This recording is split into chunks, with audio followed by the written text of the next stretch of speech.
এরে নবীর আশিক উম্মতের দল, মদিনায় যারা গিয়েছেন রিয়াজুল জান্নায় উস্তুয়ানে আবি লুবাবা এখনো একটা খুঁটি আছে, হয়তো অনেকে খেয়াল করেছেন বা খেয়ালও করেন নাই। পয়গম্বরের সাহাবী নিজের নিয়ে ওই খুঁটির সাথে নিজেকে বাঁধিয়া ফেলছে। আল্লাহর নবীর সাহাবী, নবীর সাহাবী কান্না করে না আর বলেন, রে মালিক, আয় আল্লাহ আমি খেয়ানত করে ফেললাম, আমার কি হালত হবে রে আল্লাহ, আয় আল্লাহ আমার কি হালত হবে। সাহাবীর কান্নার কারণে আশেপাশের মদিনার যারা আছে তারা শান্তি মতো থাকতে পারলেন। সবাই দৌড়াইয়া পয়গম্বরের কাছে হাজির। ও নবী, নবী গো, আপনি আবু লুবাবার জন্য একটু আল্লাহর কাছে মাফ চান গো পয়গম্বর। কারণ পয়গম্বর আপনি যদি মাফ চান গো নবী, ওয়ালাউ আন্নাহুম ইযলামু আনফুসাহুম জাউকা ফাস্তাগফিরুল্লাহ ওয়াস্তাগফার লাহুমুর রাসূল লাওয়াজাদুল্লাহা তাওয়াবার রহিমা। আল্লাহ বলেন, কেউ যদি জুলুম করে এরপরে যদি আল্লাহর কাছে মাফ চায়, নবী গো আপনিও যদি তার জন্য আল্লাহর কাছে মাফ চান, তাহলে আল্লাহ তাআলা তার গুনাহগুলো মাফ করে দেয়। সব লোকেরা আসিয়া বলে গো নবী, ও নবী, নবী গো এই সাহাবীর জন্য আল্লাহর কাছে একটু মাফ চান, কারণ আমরা তার কান্না সহ্য করতে পারি না। নবী কি কয় একটু ভালো করে শুনেন। এরে আল্লাহর বান্দা, পয়গম্বর বলেন, ও আল্লাহর কাছে কিভাবে মাফ চাইবে? চাক আমি নবী তার জন্য মাফ চাইব। ও আল্লাহর কাছে কিভাবে ক্ষমা নিবে? আমি পয়গম্বর তার জন্য মাফ চাইব না। কিন্তু আল্লাহর নবীর সাহাবী সে তো কোনোভাবে ছাড়ার পাত্র না, কারণ সাহাবায়ে কেরাম তো সাধারণ কোনো মানুষ না, ওরা নিজের জীবন দিয়াও হলো মাফ নিবেন আমার আল্লাহর কাছ থেকে।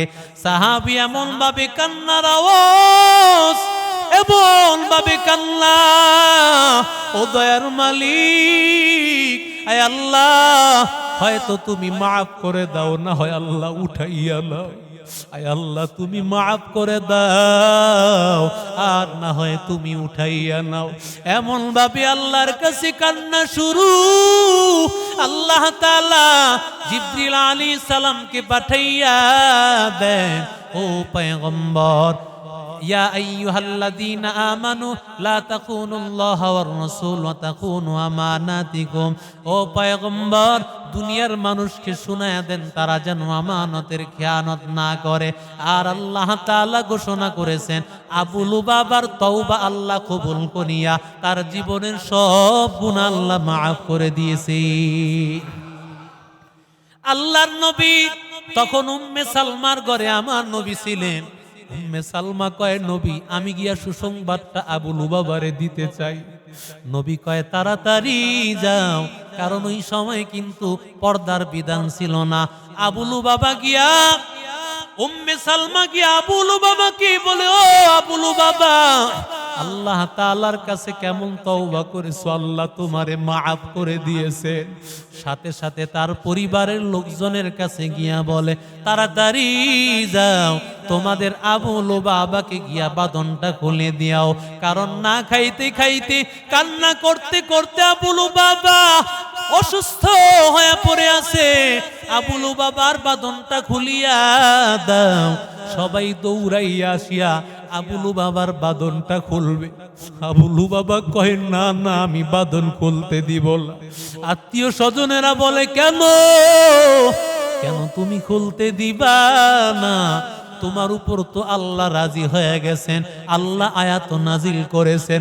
আবু লুবাবাই কয়, আল্লাহ রাজি হয়েছেন, আয়াত নাজিল হয়েছে বুঝলাম, কিন্তু আমার নবী রাজি কিনা সেটা তো জানি না। আমার নবী পয়গম্বর, নবী যদি নিজের হাতে বাঁধনটা না খুলে আমি এই বাঁধনটা খুলব না। পয়গম্বর নিজে চলে আসলেন আর বাঁধনটা খুলিয়া দিলেন। নবী ডাক দিয়া, আবু লুবাবা, যেখানে আমার আল্লাহ তোরে মাফ করে দিয়েছেন, আমি নবী তোরে কিভাবে মাফ না করি? ওরে আবু লুবাবা তাড়াতাড়ি যাও, আল্লাহ তাআলা তোর জীবনের সব গুনাহ মাফ করে দিয়েছে। ওই খুঁটিটার নাম হয়ে গেছে উস্তুয়ানে আবি লুবাবা। এরে বান্দা, ওখানে দাঁড়াইয়া নামাজ পড়লে আল্লাহ তাআলা কবুল করেন, আল্লাহ তাআলা গুনাহ মাফ করেন। এরে নবীর আশিক উম্মতের দল, একটু চিন্তা করো রে ভাই। শুধুমাত্র জবানের খেয়ানত, জবান দিয়াও বলে নাই, শুধুমাত্র ইশারা করেছে। কিন্তু আবু লুবাবা কেমন ভাবে আল্লাহর কাছে অনুতপ্ত হয়েছেন, নবীজি তার প্রতি কি পরিমাণ রাগ হয়ে গেলেন। অথচ আমরা কথায় কথায় খেয়ানত করি, জবানের খেয়ানত করি, হাতের খেয়ানত করি, পায়ের খেয়ানত করি। এরে বান্দা, এরে আল্লাহর বান্দা যুবক, তুমিও কারে তুমি রাষ্ট্রীয় ক্ষমতায় বসাইবা, এটাও তোমার কাছে একটা আমানত। বান্দা যারে ক্ষমতায় বসাইবা, ওই বান্দা যদি ভালো আমল করে, তার সওয়াব তোমার আমল নামায় যাবে। আর তোমার ভোটের কারণে এক বান্দা যদি ক্ষমতায় বসিয়া যত গুনাহ করবে, সদকায়ে জারিয়া হিসেবে সব গুনাহ তোমার আমল নামায় আসবে। কথা বলেন ঠিক না বেঠিক? সিদ্ধান্ত আপনার, কারে ভোট দিবেন। যদি মানুষটা ভালো হয়, দিনদার হয়, নামাজি হয়, লোকটার ধালা ভালো কাজ হবে, তাহলে ওই লোকটাকে যদি ভোট দেই, তাহলে ওই লোক ভালো কাজ করলে তার সব আমিও পাবো। আর যেই বান্দা তাকে ভোট দেওয়ার কারণে ওই বান্দা নাফরমানি করবে, তাহলে তার নাফরমানির একটা গুনাহ আমার আমল নামায় আসতে থাকবে। ইন্নাল্লাহা ইয়ামুরুকুম আন তুআদ্দুল আমানাতি ইলা আহলিহা। আল্লাহ তাআলা বলেন, বান্দা তোমাকে আল্লাহ তাআলা যে আমানত দিয়েছেন, ওই আমানতের দায়িত্ব পালন করো। ও শিক্ষক, তোমার কাছে আল্লাহ তাআলার দেওয়া আমানত হলো ছাত্র। এই ছাত্রগুলো তোমার কাছে দেওয়া আমানত। আমানত পায়া যদি বান্দা খেয়ানত করো, না পরিপূর্ণ পড়াও নাই, কিছু পড়া রাখিয়া দিয়েছো, এটা তুমি টিচিং এর মধ্যে তোমার পড়তে হবে। বান্দা যদি আমল করো, হাসরের ময়দানে আল্লাহর কাছে জবাব দেওয়া লাগবে। পয়গম্বর বলেন, আল্লাহ তাআলা পৃথিবীর জমিনে ভূমিকম্প হয়, পৃথিবীর মধ্যে আযাব হয়, পৃথিবীর মধ্যে বিপর্যয় হয়। এর প্রধান কারণ, কয়েকটা কারণ পয়গম্বর বলেছেন। 15টা কারণ যখন হবে, পৃথিবীর মধ্যে বিপর্যয় হবে, ভূমিকম্প হবে।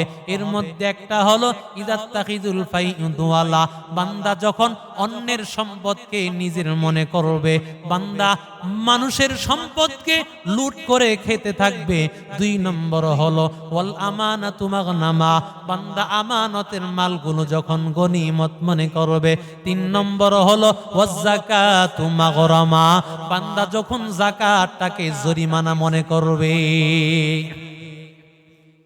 এজন্য 2 নম্বরই নবীজি বলছেন, আজকে সমাজে যত বিপর্যয় হয়, সিডর আসে, আয়লা আসে, নার্গিস আসে, সব কিছুর পিছনে আমার আমানতের খেয়ানত। কথা বলেন ঠিক না বেঠিক?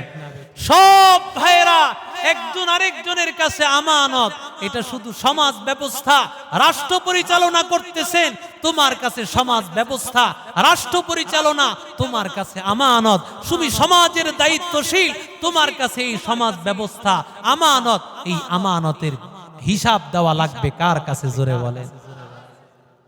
এই জন্য আমানতের হিসাব না দিয়া কেউ এক কদম সামনে আগাতে পারবে না। কথা বলেন ঠিক না বেঠিক? কেউ এক কদম সামনে আগাতে পারবে না। হাসরের ময়দানে আল্লাহ তাআলার কাছে একটা কদম সামনে পা বাড়াতে পারবে না। আল্লাহ তাআলা আমাদের সবাইকে আমানতের পরিপূর্ণ হক আদায় করে, এরপরে আমানতদার যে যেটার হকদার, তার কাছে তার হক পৌঁছায় দেওয়ার তৌফিক দান করেন। তাহলেই আমি সম্পদশালী, আমার কাছে কিছু হক গরিব মিসকিনের আছে, আমি যদি কিছু হক আদায় না করি, আমার কাছে কিছু সম্পদ আছে, এই সম্পদ মসজিদ মাদ্রাসায় কিছু না দান করি, সেটারও জবাবদিহিতা আছে না নাই? জোরে বলেন। কারণ পুরা সম্পদের মধ্যে তুমি হকদার না, কিছু সম্পদ আল্লাহ তাআলার রাস্তায় দিতে হবে। তুমি শতকরা 2.5 টাকা, এটার মালিক তুমি না, এটার মালিক আল্লাহ তাআলা। এই 2.5 টাকা তুমি দিবা, বিনিময়ে 97.5 টাকা পবিত্র করে দিবেন কে? আরো জোরে বলেন। এজন্য আল্লাহ তাআলা আমাদের সকলকে সেই মহব্বত নিয়ে যদি আল্লাহ তাআলার রাস্তায় দান করতে পারি, আল্লাহ তাআলা আমাদের জীবনটাকে পরিশুদ্ধ করে দিবেন। একটু মেহেরবানি করে 2-3 মিনিট